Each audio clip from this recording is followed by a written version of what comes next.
Olá! Hoje vamos ver um pouco do comportamento social nos insetos. Mas o que é exatamente a socialidade? Pode-se entender por socialidade a capacidade de comunicação entre os indivíduos. Entre os insetos, tal comportamento social pode ser observado nas ordens Hymenoptera, que compreende as abelhas, vespas e formigas, e na ordem Isóptera, a qual pertencem os cupins. Existem diferentes tipos de comportamento social, e eles divergem de acordo com o nível de dependência intraespecífico que apresentam. Essa dependência é determinada com relação a majoritariamente quatro aspectos: o compartilhamento do ninho, os cuidados com a prole, reprodução e sobreposição de gerações. Portanto, os insetos solitários são os que apresentam modo de vida independente de outros espécimes.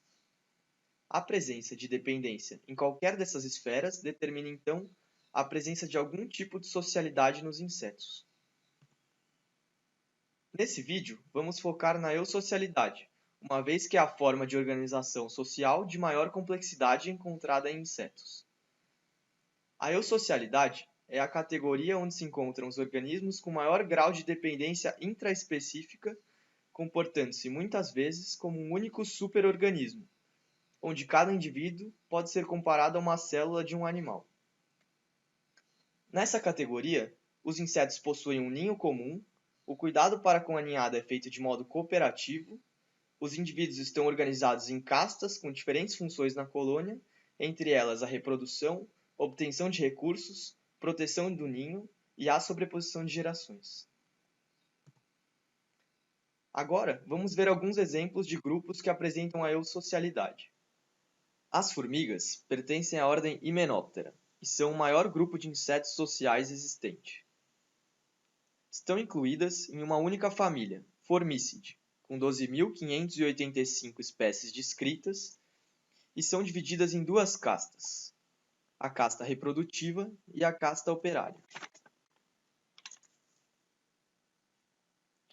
Na casta reprodutiva, temos dois tipos de indivíduo, a rainha e os zangões. Já a casta operária é composta apenas por fêmeas estéreis, que, de acordo com suas funções, podem ser denominadas operárias ou soldado. A rainha é o maior indivíduo da colônia. Ela nasce alada, porém, depois de estabelecer um formigueiro, em grande parte dos casos perde suas asas.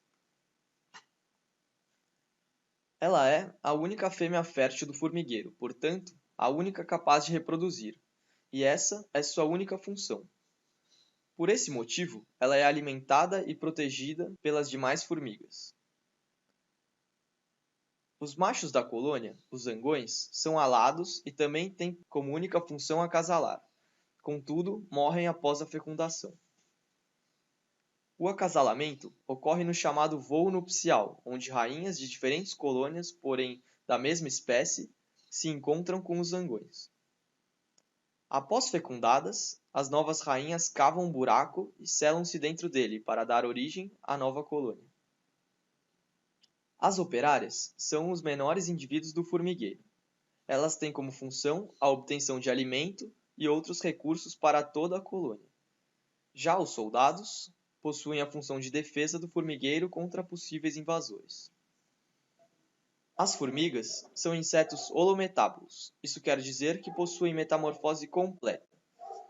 O desenvolvimento de todas as classes de indivíduos é semelhante.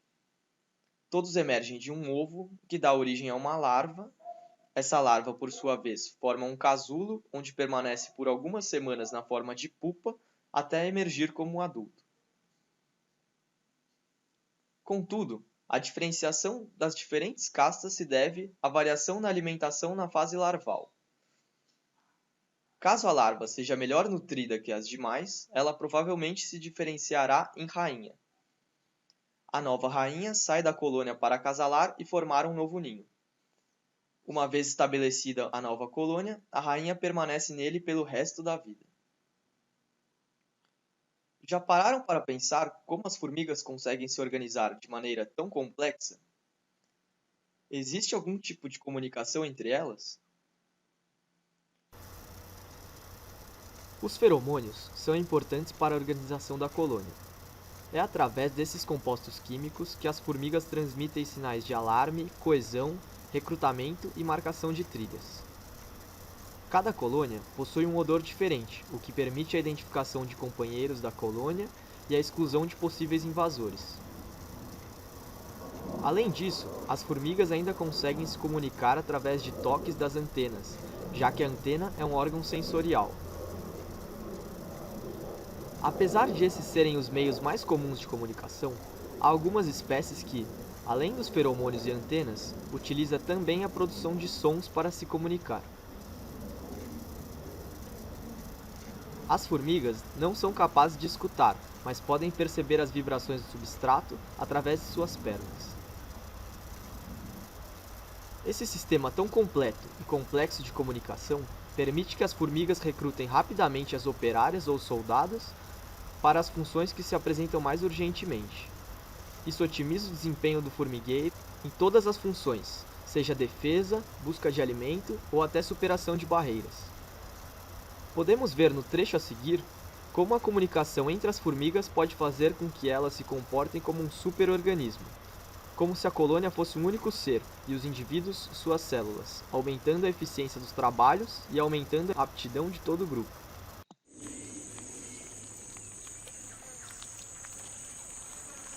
Creatures that were once living on the forest floor now need to find other ways of getting around during the flood. The busy life of a fire ant colony has to carry on regardless.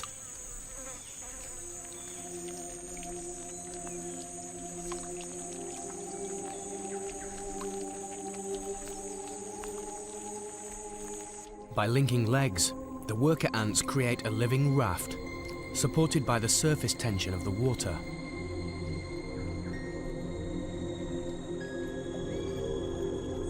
Free now to move through the forest, these vicious stingers make the most of the flood.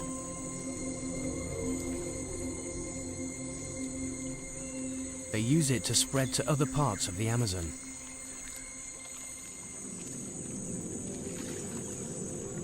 On this lifeboat, the queen and her young need to be kept safe and dry.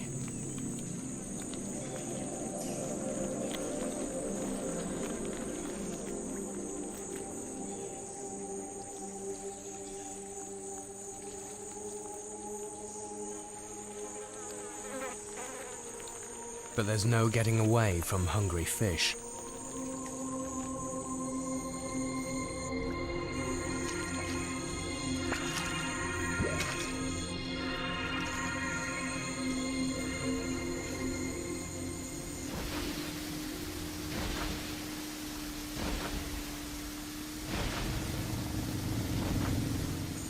Once in the open river, they are at the mercy of the current and unpredictable waves.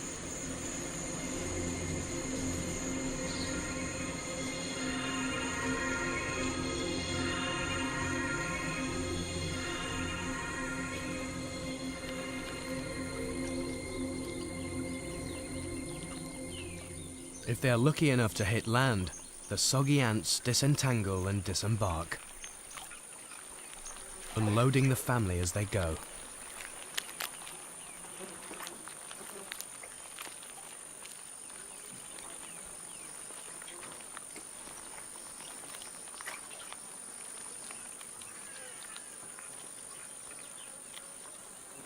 After a little toweling off, the worker ants soldier on, carefully guiding their queen to safety.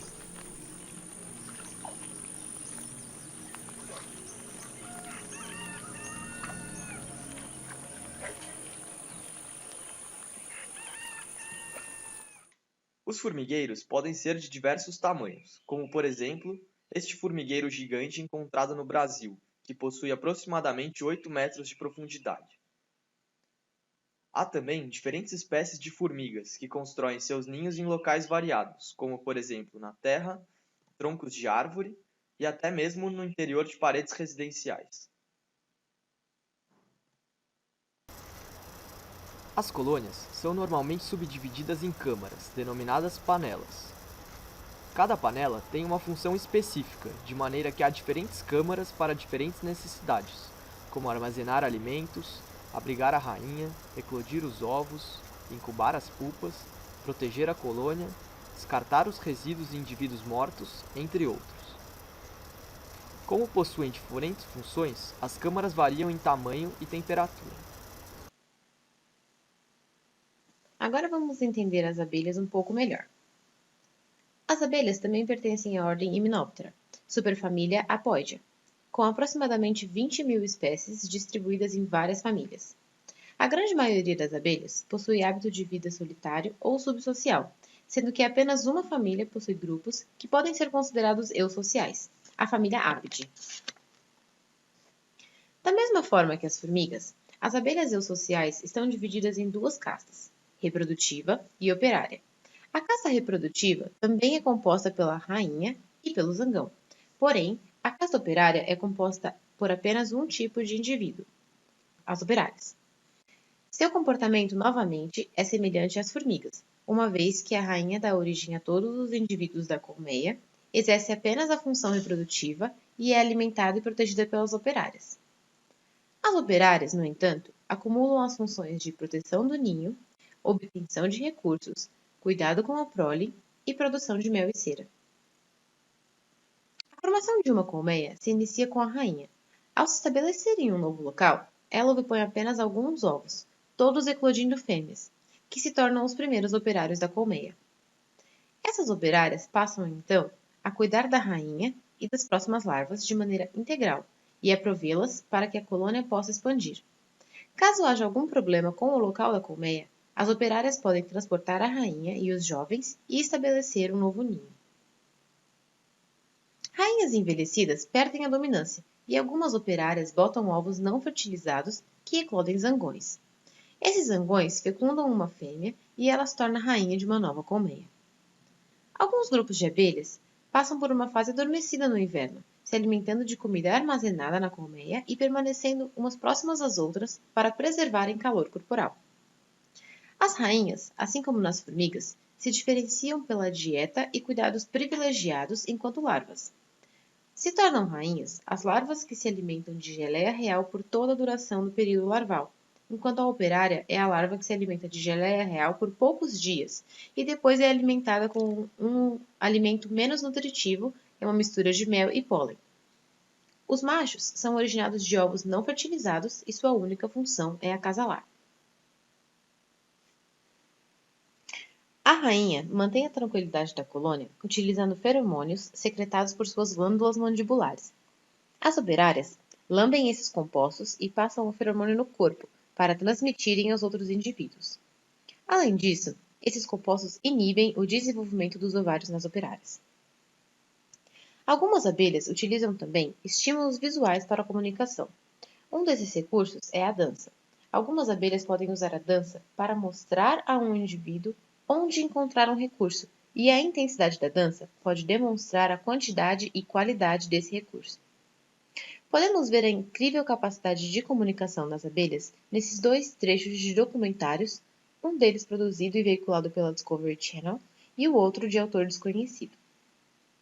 O professor Mosami Sasaki, da Universidade Tomogawa de Tóquio, pesquisa o modo como as abelhas comunicam a localização de pólen e de néctar.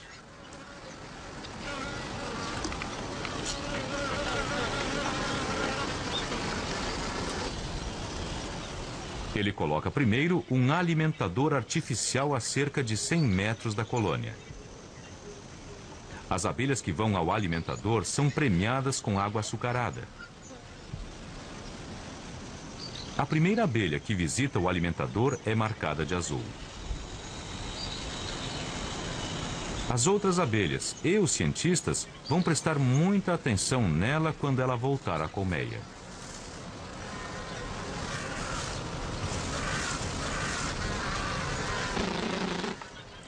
Ao chegar à colônia, a abelha azul começa a rodar como se estivesse dançando.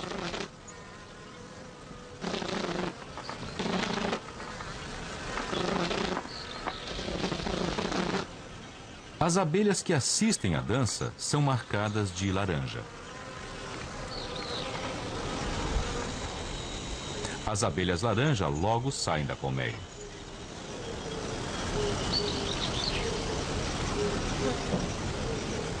Uma por uma, elas se dirigem diretamente para o alimentador artificial. Todas as abelhas encontram o caminho. Como sabiam onde estava a recompensa?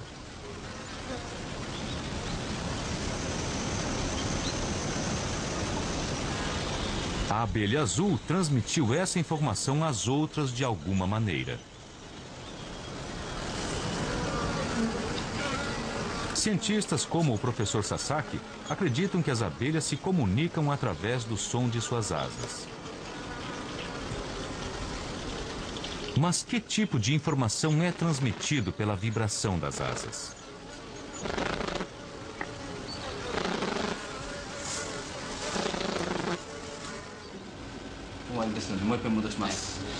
O grupo liderado pelo professor Sasaki gravou o som das asas das abelhas para estudá-lo no laboratório.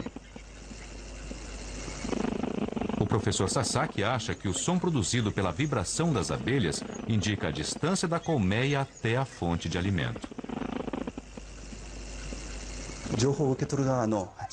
Nós achamos que as abelhas que estão recebendo a informação de um membro da colônia balançam suas antenas sobre a abelha que está dançando, mais ou menos assim. Elas interpretam as vibrações captadas por suas antenas e aí voam para as flores. Às vezes nós colocamos a isca a poucos metros da colônia, outras vezes a quase 1 quilômetro. As abelhas que retornam dançam.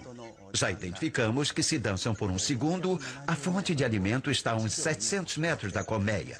E é isso que elas estão comunicando às outras. Se observada de perto, a dança é mais complexa do que parece. A abelha fica sempre apontada na mesma direção e, enquanto vibra, gera som.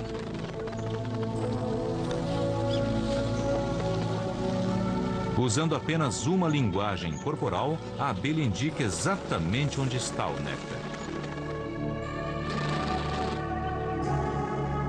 A posição da colmeia é perpendicular ao solo. Quando a abelha dança, ela também está na vertical. A linha da colmeia e a direção da dança criam um ângulo, como mostrado neste diagrama.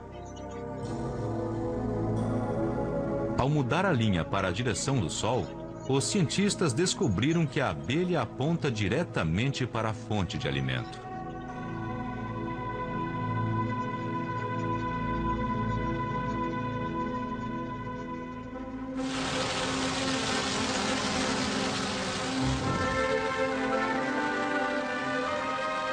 Através de uma ação coletiva, essas criaturas simples forjaram comunidades que resistiram às pressões ambientais.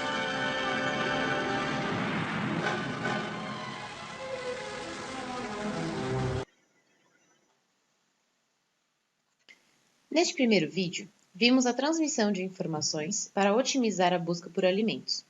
Agora, vamos observar a capacidade de recrutamento de soldados para eliminar um possível predador. Uma das sociedades de insetos mais complexas da natureza.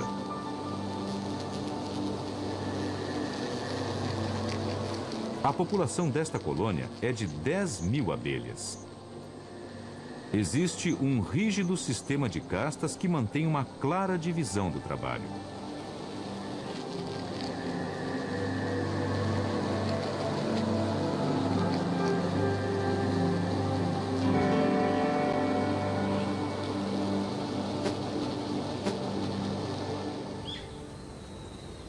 Os santuários das abelhas ficam nas áreas arborizadas de todo o Japão. De vez em quando, a atmosfera muda e esses paraísos tranquilos viram um campo de batalha. Uma vespa tenta atacar as abelhas que entram e saem da colmeia.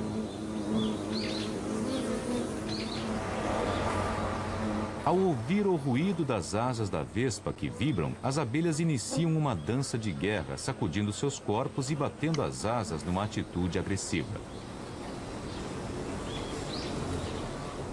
Em resposta, a vespa tenta um ataque de surpresa à colmeia.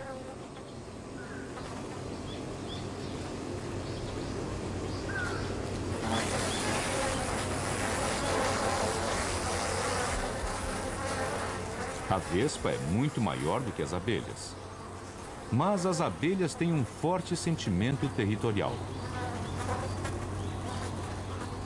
Uma depois da outra, elas avançam sobre o invasor até o cobrirem completamente.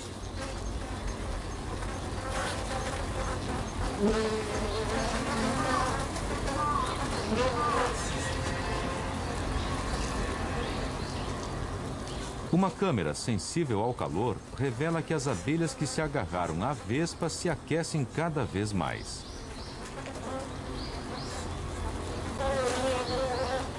Vibrando os músculos de suas asas, as abelhas estão cozinhando a vespa.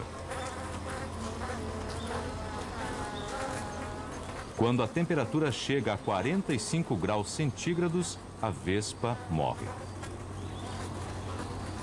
As abelhas podem gerar ainda mais calor, mas cuidam para que a temperatura não se eleve mais, pois elas também se arriscam a morrer se a temperatura passar dos 48 graus.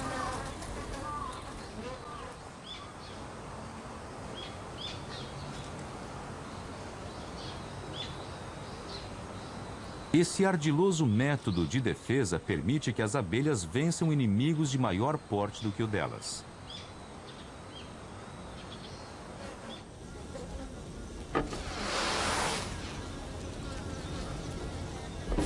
Dentro da colmeia, a colônia inteira começa a criar uma onda de som. Como um esquadrão de aviões de caça, esses insetos dão uma demonstração de força a seus inimigos.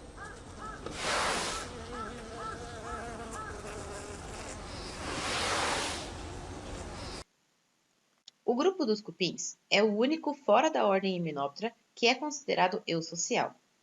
Ele pertence à ordem Isoptera, composta por aproximadamente 2.800 espécies. Eles possuem diferentes hábitos de vida, como os cupins subterrâneos, ou os que vivem no solo, e os cupins de madeira.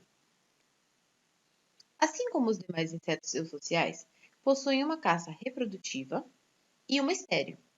Contudo, esse grupo apresenta peculiaridades com relação aos demais. A casta reprodutiva é composta por um casal reprodutor, uma rainha e um rei, ambos com vidas relativamente longas e que têm como função exclusiva a produção de ovos. A casta estéril, por sua vez, é dividida em operários e guerreiros, assim como as formigas. Entretanto, nesse grupo, tais castas são compostas por machos e fêmeas, ao contrário das formigas, onde os trabalhadores e guerreiros são exclusivamente fêmeas. Além disso, no caso dos cupins, a casta operária pode ser composta por cupins adultos ou imaturos, ninfas, em algumas famílias, como o Calotermitidae, e esses podem se desenvolver posteriormente em cupins alados ou guerreiros. A casta guerreira é composta por machos e fêmeas estéreis, que muitas vezes podem apresentar mais de uma morfologia externa. A colônia conta ainda com indivíduos formados a partir de ninfas cujos órgãos sexuais amadurecem sem que o desenvolvimento geral se complete, os chamados reprodutores de substituição, e que possivelmente podem vir a se reproduzir em caso de morte do rei ou rainha. Durante o início da época chuvosa, os cupins alados, chamados popularmente de siriris, aleluias ou siriruias, saem dos cupinzeiros em revoada e inundam o céu em busca de parceiros para a formação de novas colônias. Após o acasalamento, os cupins perdem suas asas e enterram-se no solo para formar novos cupinzeiros. Agora vamos ver um pouco sobre o ciclo de vida dos cupins. O ciclo de vida se inicia com os reprodutores primários, a rainha e o rei. Deles se originam os ovos, de onde podem as larvas. As larvas podem se desenvolver em soldados ou operários. As larvas também dão origem às ninfas, que dão origem a dois tipos de indivíduos. Os reprodutores secundários, que é aquele organismo já mencionado, com um sistema reprodutor amadurecido antes do desenvolvimento geral ter se completado. E a ninfa também dá origem aos alados. Os alados partem para a revoada para a fundação de novas colônias.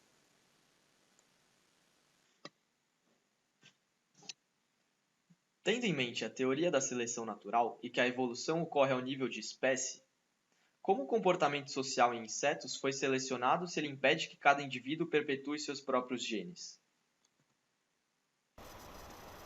William Hamilton, em 1964, apresentou uma possível solução para o paradoxo da eusocialidade.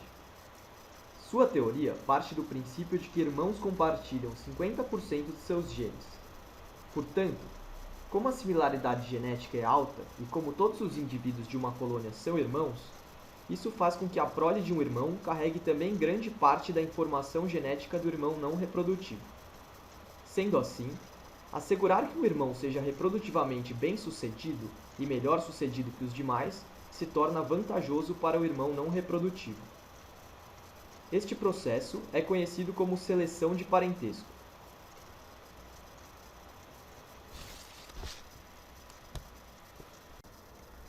E quais as vantagens da vida em sociedade?